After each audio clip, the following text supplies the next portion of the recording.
a wood-fired kettle, prime grade ribeyes on a Santa Maria cooker. Let's go. So we have a wood-fired kettle going. We're going to put our prime grade ribeyes on now. I'm going to implement my double indirect method here. What that means is, if you'll notice in the kettle, the charcoal and the wood is all to one side.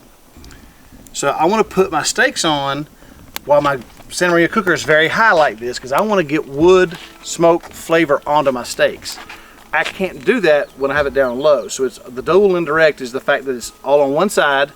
It's also very high and very far away from the fire. So it's double indirect is what I call it. But that way we get smoke on the steaks. Now what I've done, guys, I've used I used Wagyu spray tallow. I'll show you that in a minute. That Wagyu spray tallow on these to get them wet, because that moisture will help grab that smoke. So I'll lay these on here, and all I want these things to do is to get a little smoke on them. I don't want a whole lot of heat. It's going to have some heat, of course, but I'm not after that heat. I'm after the smoke. So I'll let those sit there for a little bit at this height. Turn them over and get some smoke on those as well. And then I'll lower it down and slide the steaks over to the other side, so it's just single indirect at that time. Right now we're doing double indirect, what I call it. Alright guys, here's what I used on these steaks. Now the first thing I did was spray that Wagyu tallow, beef tallow on there. It's a liquid spray. Sometimes I'll use duck fat, but this is actually beef tallow, which is fantastic beef tallow, Wagyu is.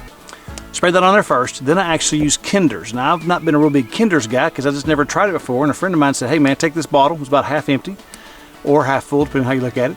And he said, take this and try it. So I'm trying it. He said, if you don't like it, then I'll buy you whatever bottle of rub you want. So I said, perfect. So I'll find out if I like it or not. And then I used Suckle Buster's 1836 beef rub on top, just a light coating of that to get some texture on there, some coarseness on there. I'll be honest, the Kinders smelled fantastic. I've never used it before, like I said, but it smelled great, so we'll give it a try and see how it goes.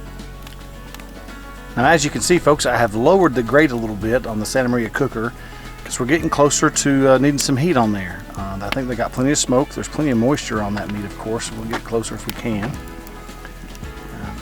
Definitely sweating real well. We got all the rubs on there I showed you earlier. And our fire is really cooking, so we want to make sure we don't get too close to the fire as best we can, just to get it a slow cook. We will use that fire, of course, when we get to our goal temperature and sear them off. But I want to explain to you the reason why I do the double indirect. I want to get smoke on there. I have no lid for a Santa Maria cooker, of course, so I can't capture that smoke. But what I try to do is early on, when the wood's first cooking, burning, there's a lot more smoke, and it's usually rancid, kind of overbearing smoke when you have a lid on there. But I want to capture some of that smoke for that wood smoke flavor. So I do that early on, then I move them over to the side, let the fire die down some, and then start actually cooking them more so once they get past the point of the real heavy smoke. And it works real well, guys. So we'll keep this going. We're going to go to about 135, 140, and then sear them off and pull them off. Folks, we're going to get a temperature on these things real quick and see how they're doing.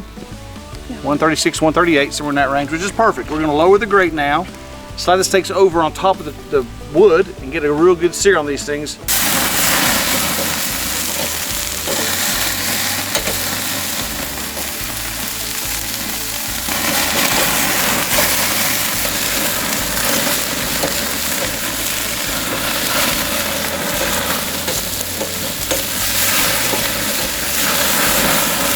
All right, folks, I think we're seared them off pretty good here. Take them off now and let them rest. These aren't the thickest ribeyes, guys, but they are actually very good ribeyes. I got them from a local butcher. That's all he had today, so we are very pleased with that, the way those look. And we are excited to try one. We're gonna let them rest a couple minutes, put some foil over them, tint them a little bit, dig into one and see how we did. All right, folks, let's give this thing a try. It looks delicious. Now remember, we use the Kinders dry rub on here, as well as Suckle Buster's rub. But that friend of mine who loaned me the rub, we're going to see how if he told the truth or not, how good this is going to be. So we'll give this thing a cut. See how it looks? It feels super tender. It looks fantastic. Oh yeah, looks great. Very pleased with this steak.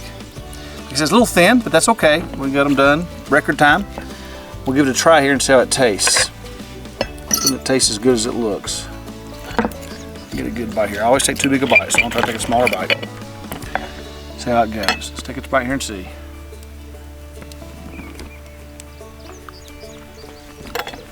All right.